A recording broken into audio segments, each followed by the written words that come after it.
မေတ္တာတုတ်ကိုနေ့စဉ်ရွတ်ဖတ်တဲ့အခါ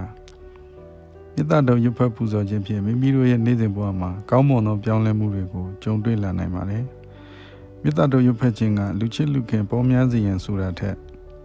မိမိကိုယ်၌ကပင်မေတ္တာဓာတ်များတိုးပွားနေပြီးစိတ်ဤချမ်းသာခြင်းကိုယ်ဤကြည်လင်ခြင်းများကိုရရှိစေနိုင်ပါတယ်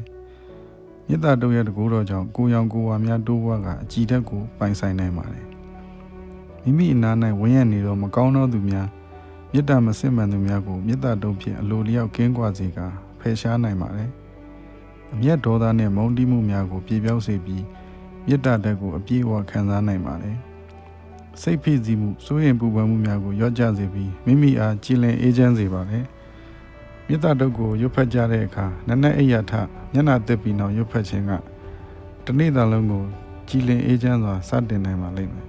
။ညအိယာမဝင်ခင်ရွတ်ဖတ်ခြင်းဖြင့်အိမ်မဆိုးများကင်းဝေးကစိတ်အေးလက်အေးအိပ်ဆက်နိုင်ပါလိမ့်မယ်။မေတ္တာတုတ်ရွတ်ရရင်တည်ငြိမ်အေးချမ်းသောနေရာ၌တက်တောင့်တက်တာထိုင်ကအသက်ကိုဖြည်းညင်းစွာရှူထုတ်ပြီးမေတ္တာဓာတ်ကိုမိမိနှလုံးသားထဲမှာခံစားကအာယုံစိုက်ရွတ်ဖတ်စေရန်အတွက်တိုက်တွန်းလိုက်ရပါတယ်ခင်ဗျာအားလုံးပဲမေတ္တာဓာတ်များလွှမ်းခြုံသောကြည်လင်တဲ့နေ့ရက်တွေပိုင်ဆိုင်နိုင်ကြပါစေ။